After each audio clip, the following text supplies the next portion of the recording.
ఆంధ్రప్రదేశ్ను bird flu virus వణికిస్తోంది. పశ్చిమ గోదావరి, తూర్పు గోదావరి జిల్లాలో బర్డ్ ఫ్లూ వ్యాప్తి విజృంభిస్తోంది. బర్డ్ ఫ్లూ సోకిన 10 కిలోమీటర్ల పరిధిని సర్వైలెన్స్ జోన్ గా అధికారులు ప్రకటించారు. ఉమ్మడి కృష్ణా జిల్లాలోనూ బర్డ్ ఫ్లూ కలకలం రేగింది. నిన్న అనుమలంకపల్లిలో 10,000కు పైగా కోళ్లు మృత్యువాత పడటం, ఇవాళ మరో 2,000 కోళ్లు మృతి చెందడం ఆందోళనకరంగా మారింది. అధికారులు, ఆరోగ్య శాఖ సిబ్బంది ఘటనా స్థలానికి చేరుకొని కోళ్ల నుంచి శాంపిల్స్ ను సేకరించి ల్యాబ్ కు పంపించారు.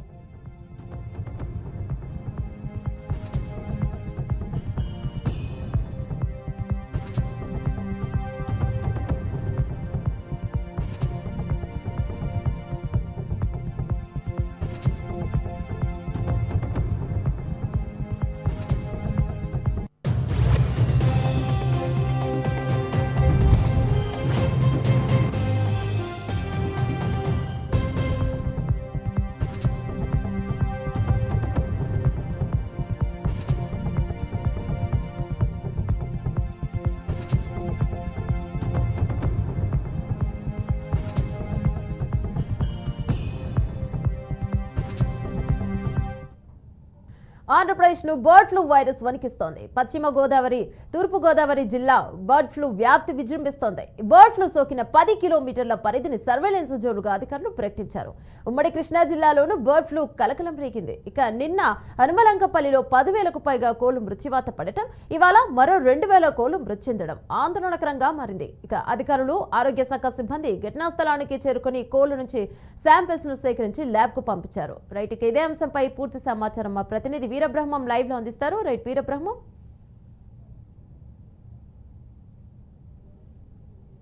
అయితే ఇటు గోదావరి జిల్లాలతో పాటుగా ఏపీ అండ్ తెలంగాణలో కూడా బర్డ్ ఫ్లూ సంబంధించినటువంటి ఏదైతే వైరస్ ఉందో వైరస్ రోజు రోజు కూడా పెరుగుతున్నటువంటి పరిస్థితి అయితే కనిపిస్తుంది.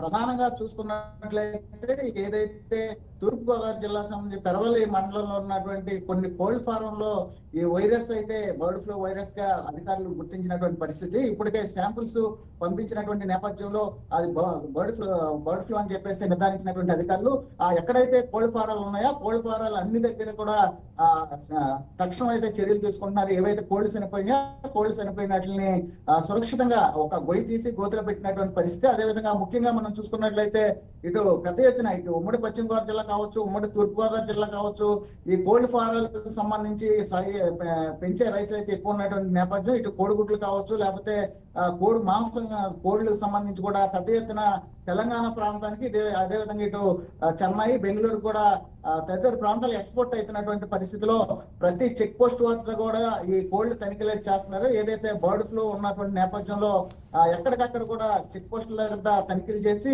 ఇతర రాష్ట్రాలకి, ఇతర ప్రాంతాలకి వైరస్ స్ప్రెడ్ అవ్వకుండా చూసే పరిస్థితి ఉంది. ముఖ్యంగా మనం చూసుకున్నట్లయితే ఏదైతే తణుకు, తాడేపల్లిగూడెం, దేవరపల్లి, అదేవిధంగా నల్లజర్ల, జంగారెడ్డిగూడెం, అదేవిధంగా ఇటు అనంతపల్లి సైడ్ ఏదైతే ఈ ప్రధానంగా పెద్ద ఎత్తున అయితే కోల్డ్ ఫారాలు ఉన్నాయో కోల్డ్ ఫారాలు అన్ని ప్రదేశాల్లో కూడా ఇప్పటికే అధికారులు అయితే తనిఖీలు చేశారు. పెద్ద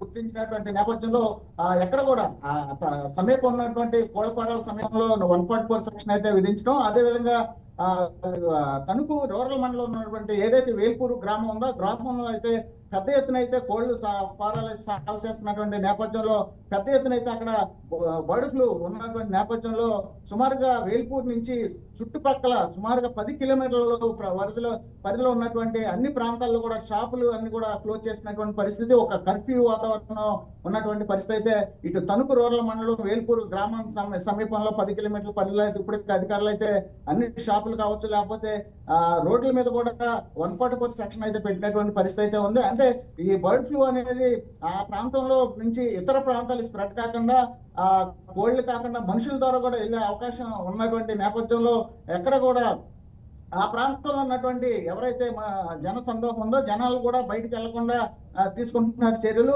మొత్తానికి కూడా ఏదైతే బర్డ్ ఫ్లూ వ్యాపించింది అన్నటువంటి నేపథ్యంలో ఏదైతే ఉమ్మడి పశ్చిమ గోదావరి జిల్లా కావచ్చు, తూర్పు గోదావరి జిల్లా కావచ్చు, అన్ని ప్రాంతాల్లో కూడా ఇటు వైద్య ఆరోగ్య శాఖ అధికారులు, అదేవిధంగా పశుసంవర్ధక శాఖ సంబంధించినటువంటి అధికారులు పెద్ద ఎత్తున అయితే సుమారుగా 20 బృందాలుగా ఏర్పడి ప్రతి చోట కూడా తనిఖీలు చేస్తున్నారు. ఆ ప్రజలకు అవగాహన కల్పిస్తున్నారు. ఏదైతే కోళ్ల ఫారం సంబంధించినటువంటి రైతులు ఉన్నారో ఆ రైతులకు కూడా అవగాహన కల్పిస్తున్నారు. అదేవిధంగా చనిపోయినటువంటి ఏదైతే కోళ్లు ఉన్నాయో ఆ కోళ్లకు సంబంధించి కూడా ఒక సురక్షితమైన ప్రదేశంలో అవి పాతిపెట్టే ఏర్పాట్లు కూడా చేస్తున్నారు. మొత్తానికి చూసుకుంటే ఏదైతే బర్డ్ ఫ్లూ ఉందో ఈ బర్డ్ ఫ్లూ అనేది రైతుల పాలిట శాపంగా మారినటువంటి పరిస్థితి అయితే ఉంది. కోట్లాది రూపాయలు అప్పులు తెచ్చుకొని రైతులైతే ఈ కోళ్లు ఫారాలు సాగు చేస్తున్నారు. మొత్తానికి మనం చూసుకుంటే కొన్ని వందల కోట్లు అయితే లాస్ అయినటువంటి పరిస్థితి అయితే కనిపిస్తుంది. ఇటు ఉమ్మడి పశ్చిమ గోదావరి జిల్లా కావచ్చు, తూర్పు గోదావరి జిల్లా కావచ్చు. ప్రతి నిత్యం కూడా చూసుకున్నట్లయితే సుమారుగా 50 నుంచి 60 లారీలు ఒక కోడిగుడ్లు వెళ్తున్నాయి అంటే మనం చూడొచ్చు. ఇతర ప్రాంతాలకు వెళ్తా ఉంటాయి. అదేవిధంగా కోళ్లు కూడా వ్యాన్లు టన్నుల కొద్దీ ఈ కోళ్లు ఇతర ప్రాంతాలకు సరఫరా చేస్తూ ఉంటారు. ఒక్కసారిగా ఏదైతే బర్డ్ ఫ్లూ వచ్చినటువంటి నేపథ్యంలో కోళ్లు కొన్ని లక్షల కోళ్లు చనిపోయినటువంటి పరిస్థితి. ప్రతినిత్యం కూడా సుమారుగా 10 నుంచి 20 వేల కోళ్లు. అదేవిధంగా గత 2 నెలలు బట్టి కూడా అది ఫ్లో పెరుగుతా సుమారుగా ఉమ్మడి పశ్చిమ గోదావరి జిల్లా వ్యాప్తంగా సుమారు 2 కోట్లు సుమారుగా బాయిలర్ కోళ్లు కావచ్చు, లేకపోతే ఫారెన్ కోళ్లు ఉన్నటువంటి నేపథ్యం ఇప్పటికే సుమారుగా 60-70% కోళ్లు అయితే చనిపోయినటువంటి పరిస్థితి. మొత్తానికి చూసుకుంటే కేవలం రైతులైతే ఏ విధంగా నష్టపోయారు అనేది చూడొచ్చు.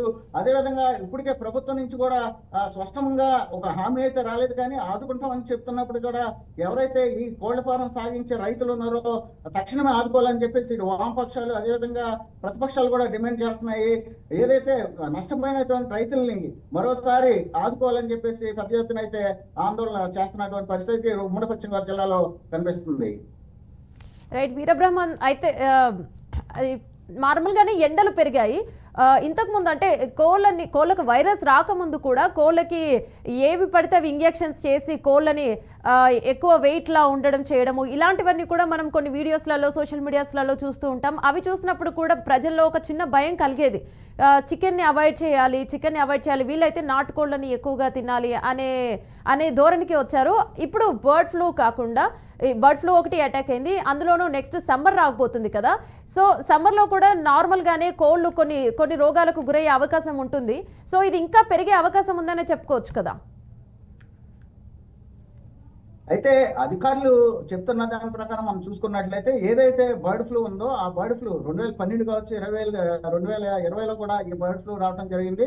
సాధారణంగా ఈ బర్డ్ ఫ్లూ అనే ఒక వైరస్ కేవలం ఒక వేసవ కాలంలో మాత్రమే వస్తూ ఉంటది. కానీ ఈ సంవత్సరం చూసుకున్నట్టయితే డిసెంబరు అదేవిధంగా జనవరి అంటే శీతాకాలం సమయంలో ఈ బర్డ్ ఫ్లూ వచ్చినటువంటి నేపథ్యంలో ఏదైతే ఉష్ణోగ్రత లేకపోవడం కోళ్ళకి సంబంధించినటువంటి కనీస ఉష్ణోగ్రతలు అవి తీసుకోలేనటువంటి నేపథ్యంలో ఈ వైరస్ వచ్చిందని చెప్పేసి ఇప్పటికీ అధికారులు అయితే చెప్తున్న పరిస్థితి.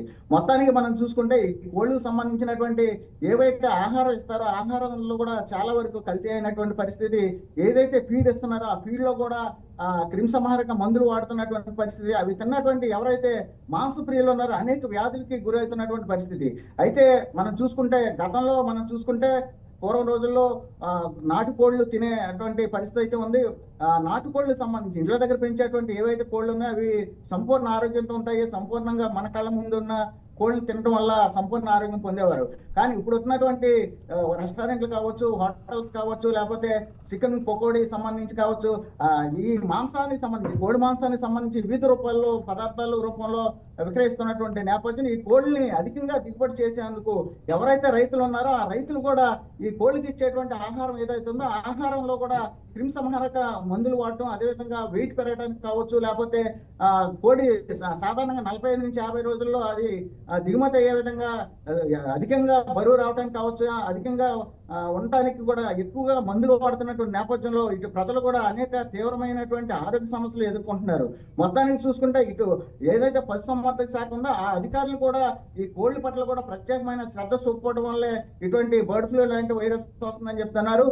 మొత్తానికి మనం చూసుకుంటే ఇది ఏదైతే బర్డ్ ఫ్లూ అని గత 2 రోజులు బట్టి వచ్చినటువంటి నివేదికల ప్రకారం బర్డ్ ఫ్లూ అని చెప్తున్నారు. కానీ గత 2 నెలలు బట్టి డిసెంబర్ కావచ్చు లేకపోతే జనవరి ఆ 2 నెలలు కూడా సుమారుగా 60 రోజుల నుంచి కూడా ఒక అంతు చిక్కన వ్యాధితో ఈ కోళ్లు చనిపోతున్నాయని ఒక వైరల్ అవుతున్నటువంటి పరిస్థితి. అయితే దానికి సంబంధించి ఎందుకని ఈ కోళ్లు వందలాది కోళ్లు వేలాది కోళ్లు లక్షల్లో వెళ్ళిపోయినాయి, అన్న దాని మీద పశుసంవర్ధక శాఖ సంబంధించిన అధికారులు అయితే స్పష్టంగా ఒక నివేదిక లేకపోతే ఒక సైంటిఫిక్ గా లేకపోతే ఒక ఏదైతే ఒక ల్యాబొరేటరీ పంపించి దానికి సంబంధించినటువంటి వ్యాధి నిర్ధారణ చేయడంలో ఇటు ఉమ్మడి పశ్చిమ గోదావరి జిల్లా కావచ్చు, తూర్పు గోదావరికి సంబంధించిన అధికారులు పూర్తిగా వైఫల్యం చెందారని రైతులు చెప్తున్నారు. ఏదైతే లక్షల కోట్లు చనిపోయిన తర్వాత కూడా ఆ వ్యాధి నిర్ధారణ సుమారుగా 2 నెలల పాటు కూడా ఉన్నటువంటి అధికారులు ఎవరైతే పశుసంవర్ధక అధికారులు ఉన్నారో వాళ్ళు ఆ వ్యాధి పట్ల ఏ వ్యాధితో ఈ కోళ్ళు చనిపోతున్నాయి అని తెలుసుకోవడానికి కేవలం 2 నెలలు పట్టిందంటే అధికారుల యొక్క ఆలసత్వం ఎంతవరకు ఉందనేది కూడా తెలుస్తున్నటువంటి పరిస్థితి. మొత్తానికి చూసుకుంటే ఈ ఏదైతే బర్డ్ ఫ్లూ వచ్చిందో ఈ బర్డ్ ఫ్లూ సంబంధించి ఓ పక్కన ప్రజల యొక్క ఆరోగ్యం కూడా దెబ్బతిన్నటువంటి పరిస్థితి, మరో పక్కన రైతాంగం అయితే ఈ కోళ్లు సాగించే రైతాంగం ఎవరైతే రైతులు కూడా పెద్ద ఎత్తున 100 కోట్ల రూపంలో వాళ్ళు లాస్ అయినటువంటి పరిస్థితి అయితే కనిపిస్తుంది. Right, thank you Veerabrahmam, thank you for the updates.